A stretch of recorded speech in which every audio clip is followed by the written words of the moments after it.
Welcome everybody. Uh, we are reading lesson 3, section 3 point, I think today is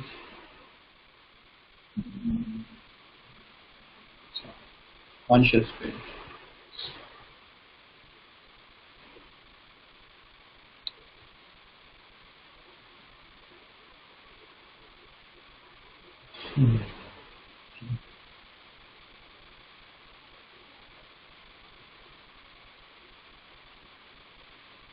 That Namo Vishnu Padaya Krishna Prishthaya Bhutale Srimate Bhakti Vedanta Swamin Iti Namane Namaste Saraswate Deve Gauravani Pracharine Nirvishesh Shunyavadi Paschat Deshitarini Jaya Shri Krishna Chaitanya Prabhu Nityananda Shri Advaita Gadadhara Shri Vas Adi Gaura Bhakta Hare Krishna Krishna Krishna Hare Hare Hare Rama Rama Rama Hare Krishna.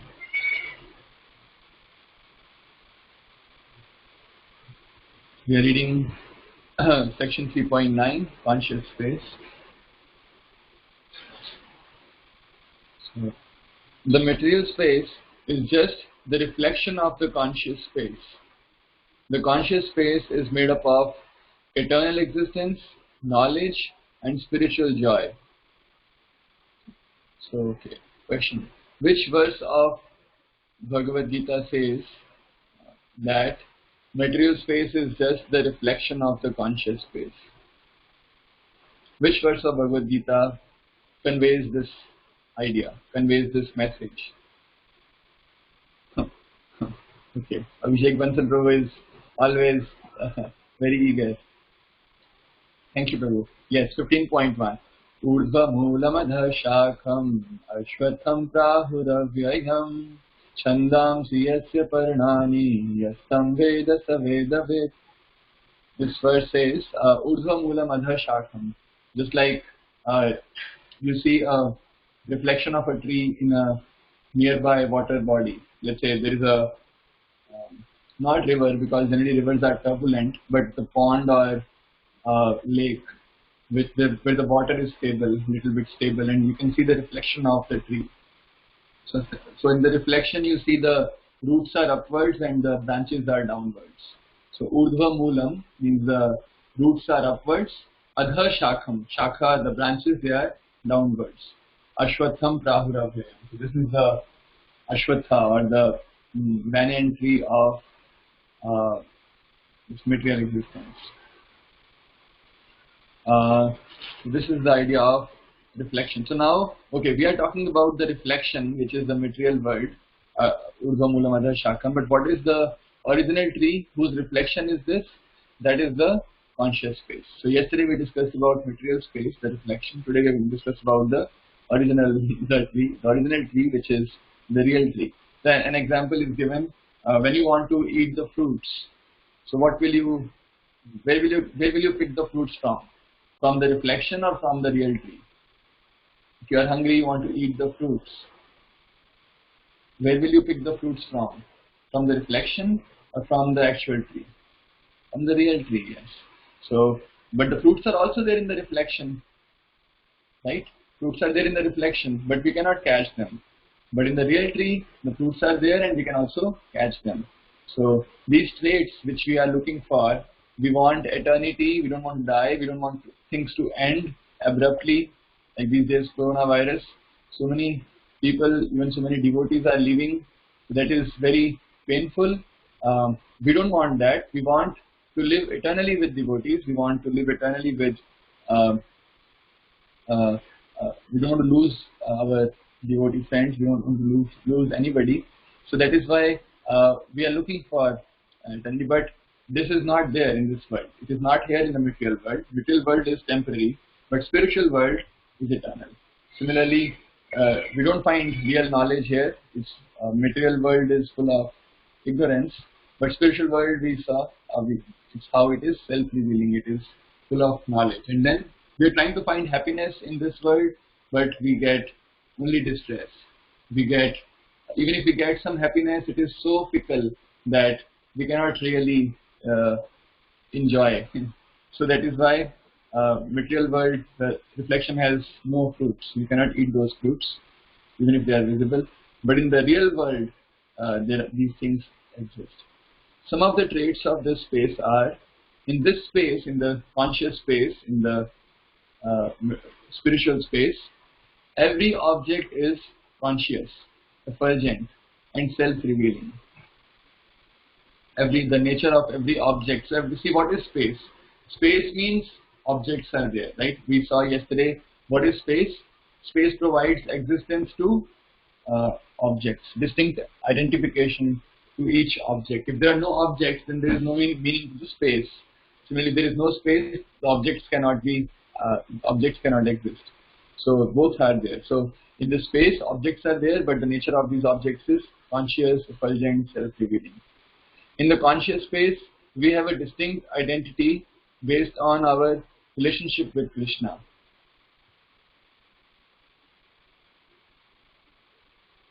Anshul Ko is asking, is knowledge also a substance?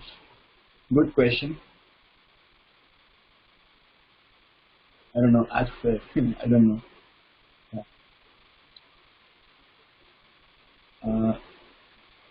In the conscious space, we have a distinct identity based on our relationship with Krishna.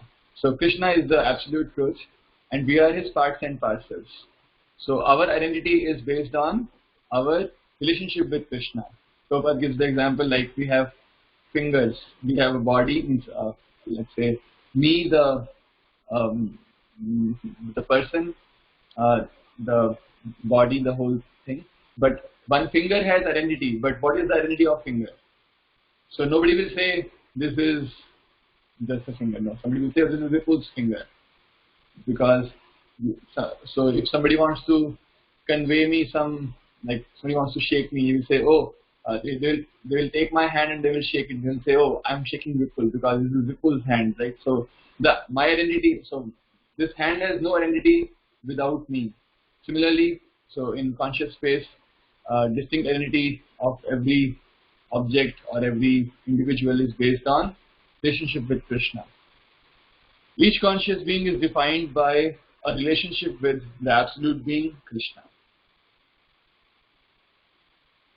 The distinction amongst living entities, amongst the entities in the spiritual space, are not based on spatial distance, but on their nature of divine bhava, or loving emotions for Krishna. So their individual living entities, they are, you experience them differently, not because of their spatial distance or physical distance. There is nothing physical there, but on the basis of their divine bhava or loving emotions for Krishna. There is an immediate feeling of intimacy or closeness between the entities in the spiritual space. There is no physical or spatial distance there. So, for example, we saw how if you go to Vrindavan, they will say Vrindavan is a conscious space. So whenever Krishna wants to go from this place to that place, so somehow those places will become so close that Krishna can easily go from one place to another place, because it is spiritual space. There is no physical distance. Conscious space can expand. This can be explained through the instance when Krishna lifted Govardhan Hill. Yeah, so the same idea. I mean, if we just now discussed that how conscious space, there is no physical limits there. It can expand as per the bhava, the divine bhava, as writes here. So when Krishna lifted Govardhan Hill, so this became visible. How? There were an uncountable number of men, women and animals under the hill, which is not really possible in the material world. So under this Govardhan Hill, there were, how many people were there? Infinite number of people were there. Infinite number of devotees, men, women, animals, cows, birds, everybody was there under the Govardhan Hill, because outside was devastation going on, right? So that is why everybody was inside, under the hill. So this is not possible in the material world. right? Even if we build, even if we build a big temple, but still it cannot um, contain everybody. Let's say we build a house of uh, 10 square feet. It can accommodate some people. Okay, we think, okay, I'll build a house of 20 square feet or 100 square feet or 1000 square feet, but still it is finite. So by conscious space expands to fulfill Krishna's desire. That's it. To fulfill Krishna's desire. Next, Krishna and the living entity or the jiva. So what is the relationship between Krishna and the jiva? Krishna says in Bhagavad Gita, Mama Ivamsho Jiva Loke. I think it should be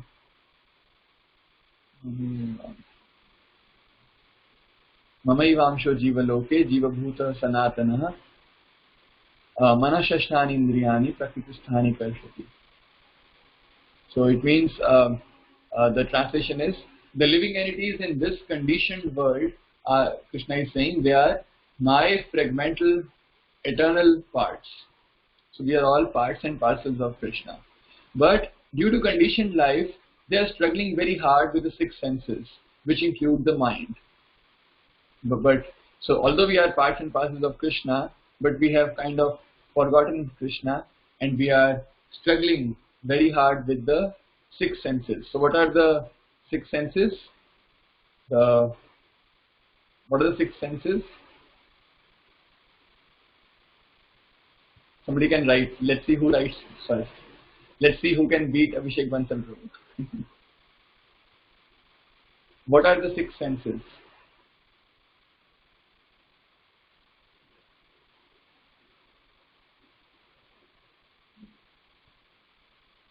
What are the six senses?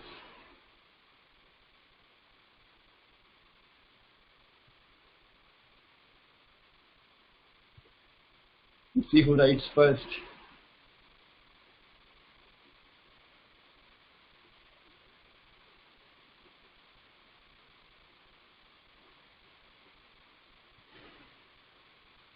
Ears, eyes, nose, tongue, touch, mind. Mind plus five sense organs. Ear, eye, nose, tongue, skin and mind. Anybody has any other answer? Okay. So there is a distinction between sense organs and the senses. So sense organs are just the hardware. We have got eyes, ears. These are all sense organs. These are not senses. The sense organs. What are senses? Senses are the sense of vision. So the sense of vision, the sense of hearing, the sense of touching, the sense of taste, sense of smell, and the mind. These are the five senses plus mind. So my question was, tell the six senses. So you have to tell not the sense organs but the senses. So there is a distinction. Ears are there but does not mean that we hear. For example, we gave the example yesterday of music. A very expert musician can distinguish between different notes very precisely, and even the microtonal variations within the notes very precisely. But I cannot do that. Even if same ears are there, he also has ears, I also have ears. But the sense of hearing is different. The sense of hearing is different. So the senses here means the six senses: the sense of hearing, touch, smell, taste, and sight. The sense of vision, sense of sight, and the mind. So thus we as living entities are parts and parcels of Krishna, but there are many differences between the two, and they are listed below. Question is, so we can say everyone's senses are different. Yeah. So my sense of hearing, it may be different from your sense of hearing. So for example, there are some. And there are some people who can the music example is good, but also you can see somebody just hears let's say some machine is there, some machine is running. Somebody just hears the machine and he will say, oh, there is a fault here. There is a fault in the gear or something. The expert can immediately tell just from the sound, just by hearing the sound, somebody can tell. But a person like me, for him, it won't make any meaning. Okay, uh, even if I'm hearing the sound, I won't recognize that there is some problem. What is the sense organ of mind? Mind is also a sense. Oh, I don't know, because mind is subtle sense. So I don't know if we can say mind has a sense organ also. Mind is a subtle sense. So you can ask, sir. I don't know. People generally think brain is the sense organ for mind, but few days ago, sir was telling in the class something different. So you can ask, sir. I don't know. So further, thus we as living entities are parts and parcels of Krishna, but there are many differences between the two and they are listed below. So Krishna and the jiva, they are different. So many people, they foolishly think that there is no difference between Krishna and jiva. They say, oh, Krishna is also a jiva, or I am also Krishna, we are also God. So many people, they have this misconception. But Bhagavad Gita is very, very clear in this regard. So what Krishna is saying, Mamai Vamsho. He is not saying I am Jiva. He is saying Mama Amsha. My Amsha is Jiva. My tiny fragmental part. That is Jiva. Krishna is very clear here. And also in other verses. Like everywhere Krishna is very clear. Krishna is Aham Tvam. Also, like Krishna is Aham Tvam Sarva Papebhyo Mokshisham Ashucha. So Krishna is very clear that Jiva is different from Krishna. And then also in 15th chapter we see Kshara Sarvani Bhutani Kutastho Kshara Uchyate Uttamaha Purushastvanyah Paramatmeti Udahrita. So Krishna means Bhagavad Gita is full of just verses which explain the difference between Krishna and Jiva. So Krishna is the supreme conscious being, while Jiva is a tiny conscious being. So Krishna is supreme conscious being, he is Vibhu, and Jiva is a tiny conscious being, means Anu. So Jiva is Anu, means infinitesimal. Krishna is Vibhu, infinite. Krishna's free will is unlimited and his desires always get fulfilled, while Jiva's free will is very limited and his desires hardly get fulfilled. So Krishna's free will is unlimited. If Krishna wants something, it will definitely happen, or that will only happen. But if I want something, that will most probably not happen. Man proposes, God disposes. So we can only see dreams, but nothing will get fulfilled, most probably. But Krishna, even if he has a slight desire, immediately it is fulfilled. So that is the difference between Jiva and Krishna. Krishna feels everyone's desires and satisfies them.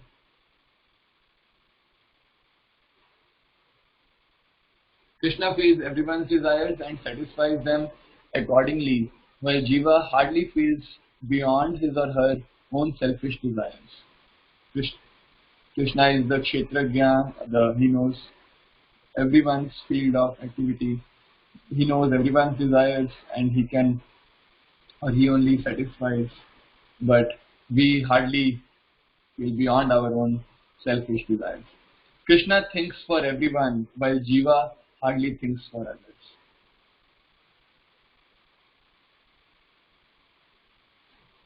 So there are questions here.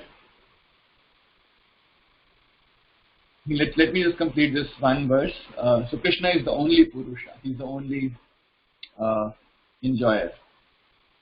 Kathopanishad says in 2.2.13, Nityo Nityanam Chetanas Chetananam Eko Bahunam Vividhati Kaman.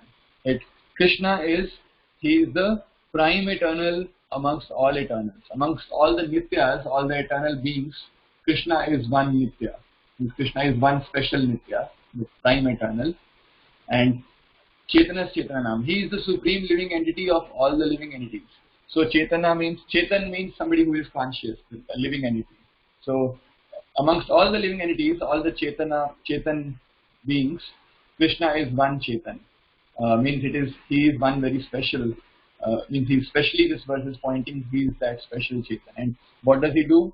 Eko Bahunam. He is the one who Virdhati Kaman, who maintains all the Bahu. Bahu means many. So he is the one who maintains the many. So he is one Krishna who is alone maintaining all the living entities. That is Kathopanishad.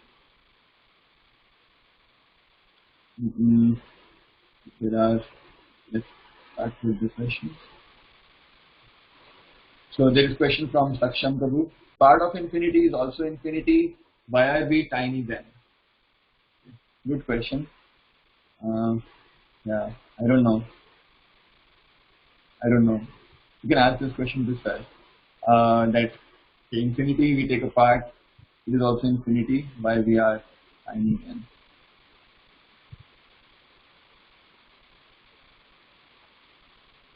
Yeah.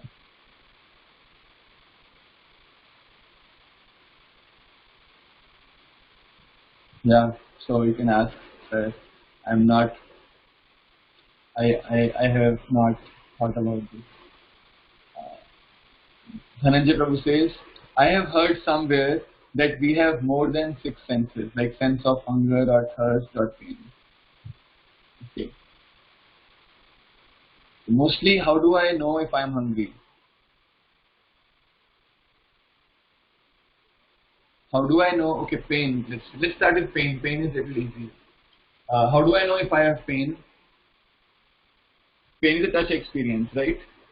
Pain is a touch experience.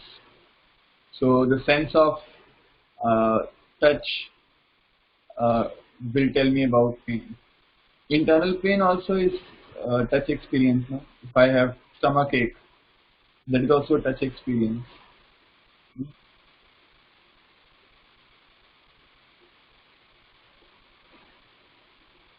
So, and about hunger, means I don't know about hunger much, but if I tell from my experience, if I am feeling hungry, how do I know? One is okay. My mind will say, oh, this is already afternoon time, so this is lunch time. Okay. Dhananjay Prabhu has a question that there is no role of skin there.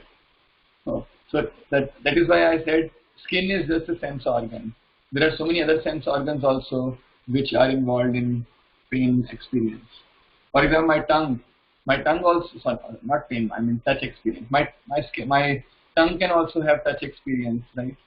My tongue also has touch experience. If I touch the gulab jamun, I can feel the softness of gulab jamun, the heat of gulab jamun.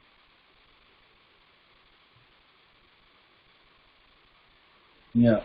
There are karmendriya, 5 jnanendriya, 5 karmendriya. Then,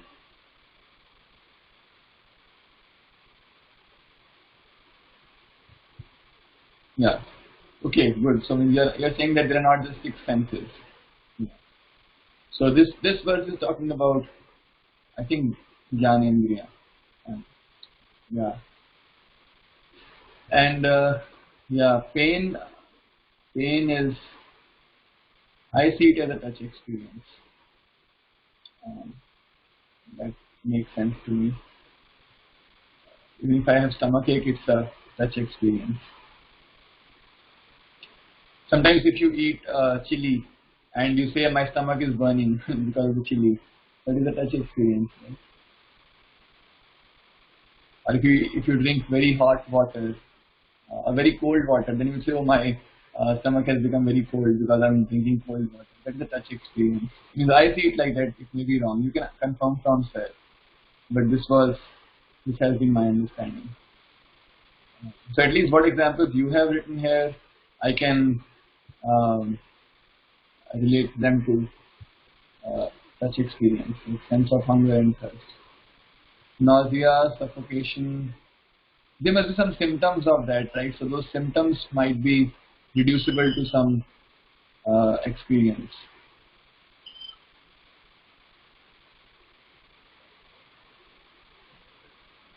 I mean, good questions, good questions. You can ask Sir if Sir can clarify this. But my current understanding is that um, they can be, for example, if I'm feeling nausea, uh,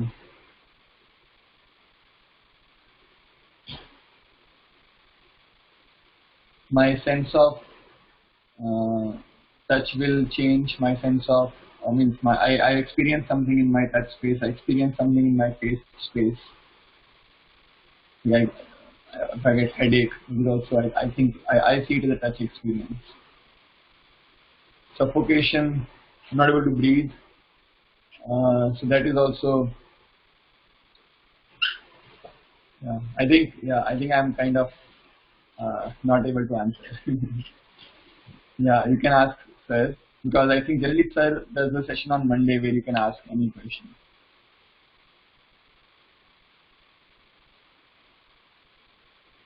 Yeah, that is also true. That, as I told you that when for hunger experience, when it is 2 o'clock in the afternoon, immediately I get a mental hunger. Okay, this is the time for lunch, so I must be hungry. But if you really want to experience hunger, then you do some fasting. Then on the fasting day, you can really see, because of hunger, your limbs will become very weak. You cannot move your hands. You will really get pain. So that touch experience you can immediately experience. So, but in the beginning, it is just mental. Maybe later also it is mental, but okay, I don't know. It is hunger and emotion. Yeah, possible, because as I told, at 2 o'clock, if I feel hungry, even if my body does not need food, but just my mind is saying I am feeling hungry. My mind is feeling emotions. Very difficult questions, I think, but very deep questions, very good questions. You can ask, sir, these questions. Hare Krishna. So I think we can stop here. We'll start tomorrow from section 3.11 and then the conclusion. I think tomorrow whoever is reading, they can read section 3.11 and the conclusion, and then this chapter is over, and then you can give the quiz. Hare Krishna. Thank you very much. Prabhupada ki jai. Hare Krishna, there will be quiz tomorrow. There will be no class tomorrow. There will be a quiz of Learn Gita, Live Gita, Chapter 1. Sir will conduct it from 5:30 to 7:30, so everyone has to be there in the quiz tomorrow. Learn Gita, Live Gita, Chapter 1, Kahoot quiz will be there. So I'll send the link